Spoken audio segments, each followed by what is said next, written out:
I walked into the small, dimly lit examination room, clipboard in hand, my heart beating just a bit faster than usual. It wasn't my first time assisting with a patient's exam, but something about this particular assignment made me feel a little off balance. As a nurse at a busy uptown medical center, I'd seen just about everything, but what was about to unfold with Mr. Davies wasn't something I'd ever prepared for. He was a quiet man in his early 50s and usually kept to himself. He came in for routine, blood pressure, and cardiac checks. Nothing unusual. I had assisted him before, but today felt different from the moment I stepped into the room. He was already on the bed, sitting up, his posture relaxed. Yet somehow magnetic, his eyes met mine and held my gaze longer than they should. Have something stirred within me that I hadn't felt in years. My marriage to Michael had grown cold. Over the past 3 years, we barely spoke anymore, except about bills, schedules, and household chores. The spark that once brought us together had died, leaving behind nothing but obligation and routine. But here in this room with David Davies, I felt something awakening inside me, something I thought was lost forever. "Good afternoon, Mr. Davies," I said, gently offering a soft smile as I walked in. "You doing all right today?" He smiled back warmly, and I noticed how his eyes crinkled at the corners, how they seemed to see right through to my soul. "Much better. Now that you're here, Sarah." He said my name, rolling off his tongue in a way that made my pulse quicken. I tried to ignore the flutter in my chest, reminding myself to stay professional. I was a married woman, a nurse. I'd been trained for situations like this. But nothing had prepared me for the way he looked at me, like I was the only person in the world, like I mattered in a way I hadn't felt in so long. "Let me help you get settled for the exam," I said, stepping closer to adjust the monitoring equipment. But as I leaned over him, our faces came dangerously close. I could smell his cologne, a subtle masculine scent that made my head spin. I could feel the warmth radiating from his skin, see the way his chest rose and fell with each breath. My hands trembled slightly as I reached to straighten his gown. "You're shaking," he observed softly, his voice filled with genuine concern. "Are you okay, Sarah?" The way he said my name so tenderly, so carefully, made my heart skip. I looked into his eyes, those deep brown eyes that seemed to hold secrets and stories, and saw something there that took my breath away. Understanding, compassion, desire. "I'm fine," I whispered, but we both knew that wasn't true. I wasn't fine. I hadn't been fine for a long time. My marriage was falling apart. My husband barely noticed I existed. And here was this man, this patient, who looked at me like I was precious, like I was worth something. As I turned to grab some supplies, I felt his hand gently touch mine. The contact was electric, sending shivers up my arms straight to my heart. I should have pulled away immediately. Every rule, every boundary, every vow I'd made demanded it, but I didn't. Instead, I found myself turning back to face him, our eyes locking in, a moment of unspoken understanding that changed everything. "Sarah," he said quietly, his voice barely above a whisper. "I know this is inappropriate, but I can't stop thinking about you from the moment I first met you 6 months ago. You've been on my mind every day, every night."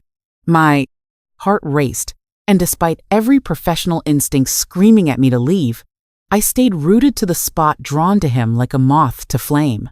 "Mr. Davies, we can't," I managed to say, but my voice lacked conviction. Even as I spoke the words, I knew they were hollow.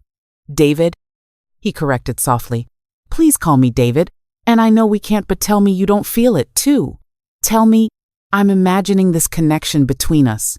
I couldn't, because I did feel it, that invisible thread that seemed to pull us together every time we were in the same room. The way my heart raced when I saw his name on my patient list, the way I found excuses to check on him, even when it wasn't necessary. Before I could respond, the door opened, and Dr. Martinez walked in, completely unaware of the charged atmosphere that crackled between David and me. "Everything all right in here?" he asked cheerfully, flipping through the patient chart. I stepped back quickly, my face flushed with guilt and desire and confusion. "Yes, doctor, Mr. Davies is ready for his examination." As Dr. Martinez began his routine questions and examination, I tried to focus on my duties, taking notes, checking monitors, but I could feel David's eyes on me burning into my skin. Every glance was a caress, every look, a promise of something forbidden and dangerous when our eyes met. Across the room, I saw my own longing reflected back at me the rest of the appointment, passed in a blur of stolen glances and meaningful looks that spoke volumes without saying a word. When it was time for David to leave, he paused at the door. "Thank you, Sarah, for everything." The way he emphasized the word everything made my knees weak, because I knew he wasn't just talking about medical care that afternoon. I found myself thinking about him constantly, replaying our conversation, analyzing every word, every touch, every moment, when I should have been focused on other patients. I was lost in memories of the way he looked at me, the way he said my name, the way his hand felt on mine. I went home that evening to find Michael already asleep on the couch, laptop still open on his chest, empty pizza box on the coffee table. This had become our routine. He worked late. I worked late. We passed each other like ships in the night, sharing a house, but not a life. Not anymore. I looked at my husband of 8 years and felt nothing but sadness for what we'd lost, for what we'd never really had. The next morning, when my tablet buzzed with a message, my heart leaped before I even read it. "Mr. Davies has requested you specifically for his follow-up appointment tomorrow." I stared at the message for a long time, torn between professional duty and something much more dangerous. I should have asked Patricia to assign someone else, should have maintained proper boundaries. But I didn't, because the truth was, I wanted to see him again, wanted to feel that electricity, that spark that made me remember I was alive the next day. I found myself standing outside his room again, taking deep breaths to calm my racing heart, checking my reflection in the small mirror by the door, making sure my hair looked good, that my lipstick wasn't smudged when I entered. David was waiting for me, dressed in jeans and a button-down shirt. Since this was just a follow-up blood pressure check, he looked incredibly handsome in civilian clothes, and I had to remind myself to breathe. "I was hoping it would be you," he said, standing up to greet me, his smile lighting up the entire room. "I couldn't stop thinking about yesterday, about you." I set down my equipment with shaking hands, trying to maintain some semblance of professionalism. "David, we need to keep this about your medical care."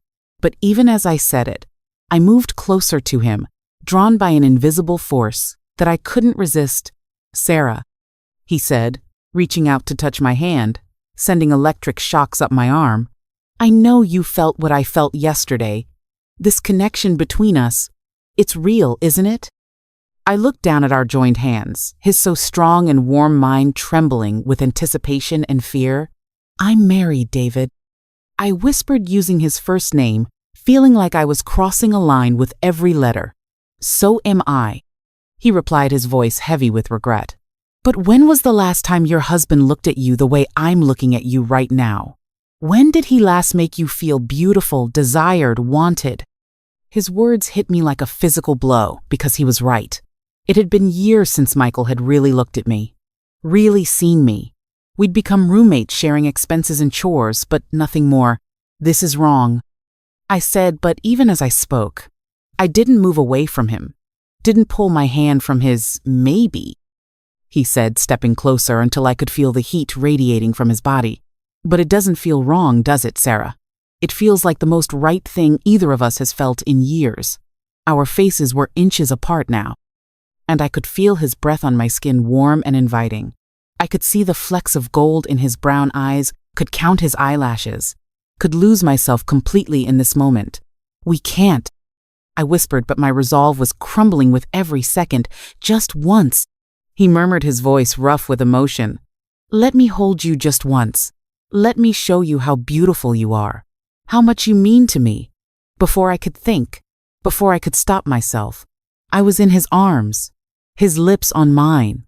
The kiss was gentle at first, tender and sweet, but it quickly deepened as months of longing and desire poured out between us.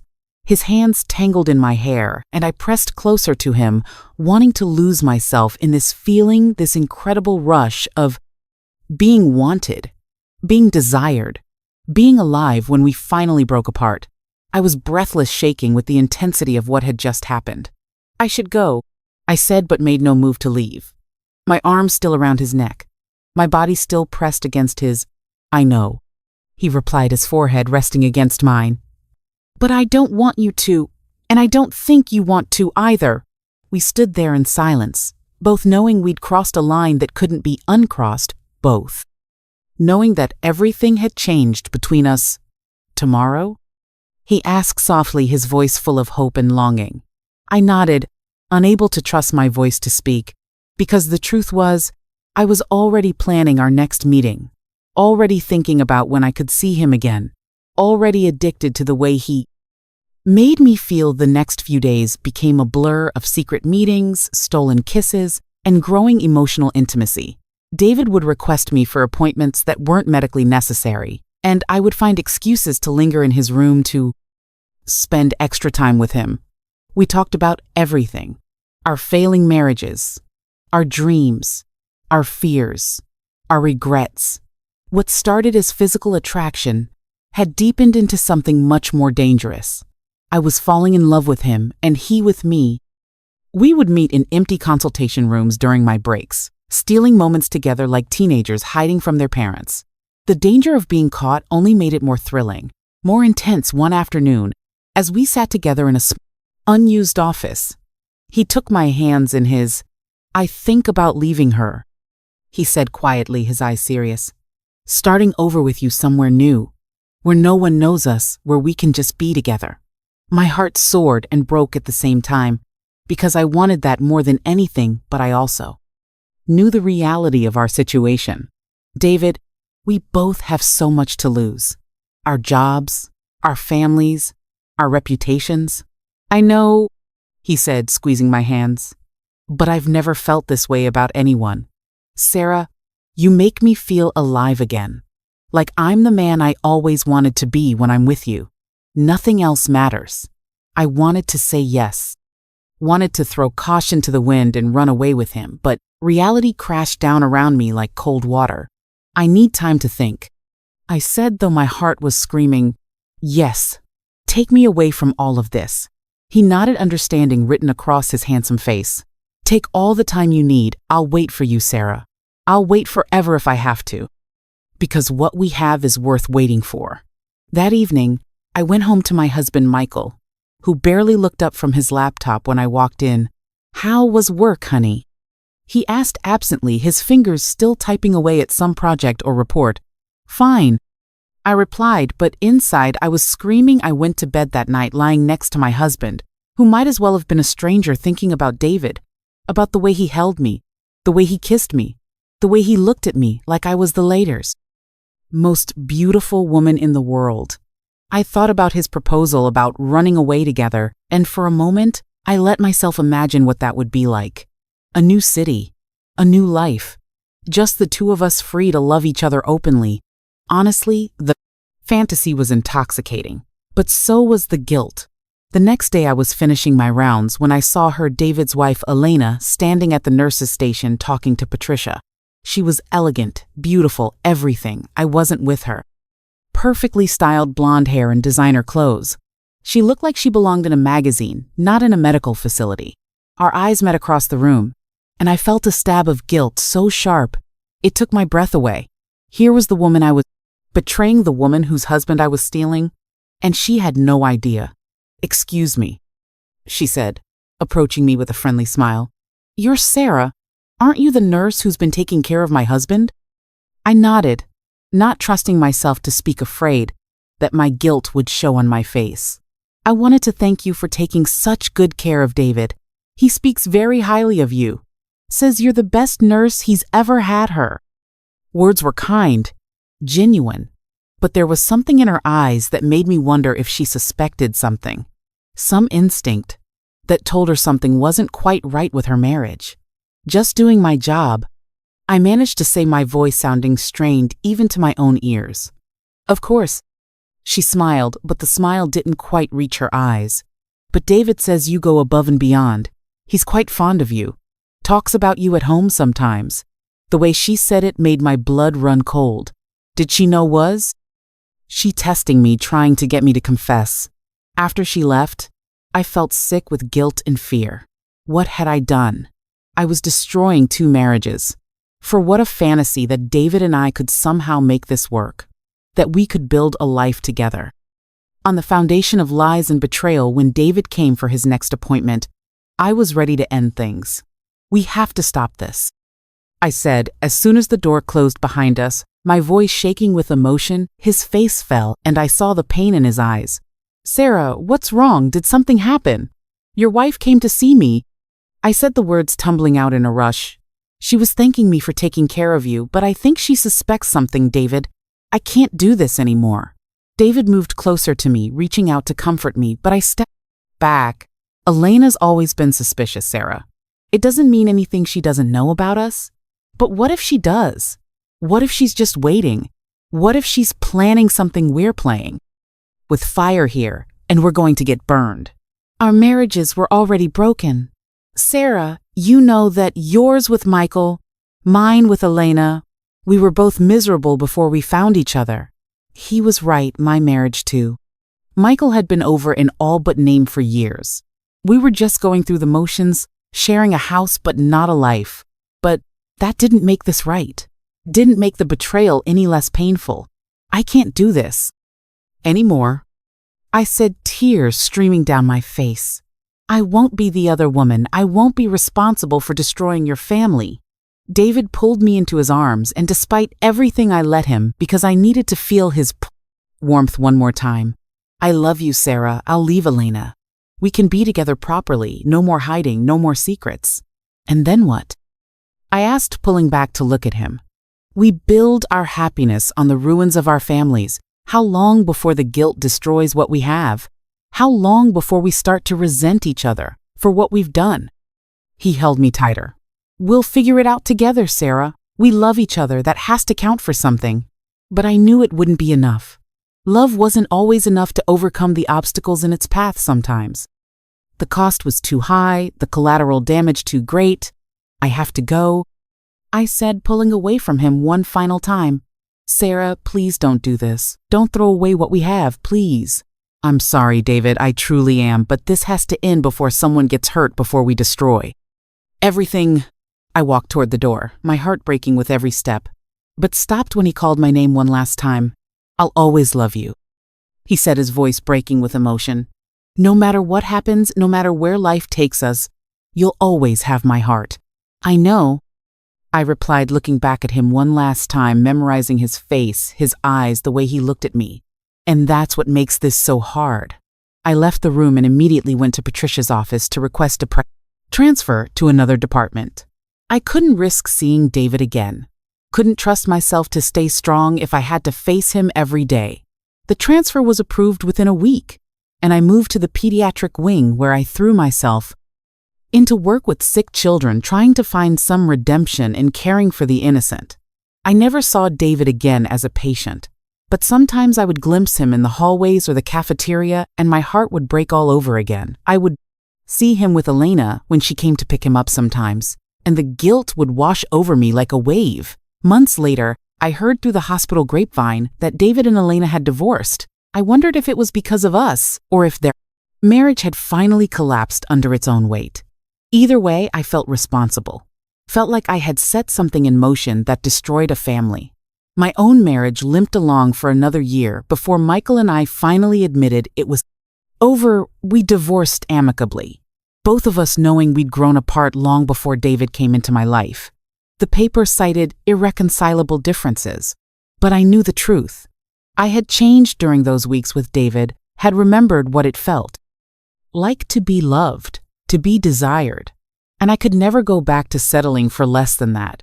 Sometimes late at night, I think about what might have been if David and I had met under different circumstances, if we'd both been free when we found each other, if we could have loved each other without hurting anyone else. But we weren't, and the timing was all wrong. Love isn't always enough. Sometimes the cost is too high, the guilt too heavy, the consequences too severe. Learned that love can bloom in the most unexpected places. But that doesn't mean it should be nurtured. Some flowers are too dangerous to let grow, no matter how beautiful they might be. I kept David's business card that he Slipped me once, tucked away in my wallet, for months, before finally throwing it away. It was time to let go of what could never be, and try to find peace with what was the heart, wants what it wants. But sometimes what it wants can destroy. Everything we hold dear, I learned that lesson the hard way. In a small examination room, where two broken people found each other, and discovered that sometimes love isn't the answer. Sometimes it's just another problem. Not strong enough to solve. But even now, years later, I remember the way he looked at me. Like I was precious. Like I mattered. And for a brief moment in time, I felt truly alive again. That feeling will have to be enough, because it's all I precious. And I've left of him. And maybe that's for the best. Some loves are meant to be remembered, not lived. And perhaps the beauty was in the impossibility all along. In the end, we both paid the price for our choices. David lost his marriage, and I lost mine. But I can't bring myself to regret feeling loved again. Even if it was wrong. Even if it hurt people. Even if it changed everything forever, because for a few precious weeks, I remembered what it felt like to have someone see me. Really see me and love what they found. That's a gift I'll carry with me always, even as I try to forget the man who gave it to me. Thank you for listening to this story of love and loss of choices and consequences of the price we pay for following our hearts, even when we know we shouldn't. Don't forget to subscribe for more tales that explore the complex depths of the human heart and the impossible choices we sometimes have to make.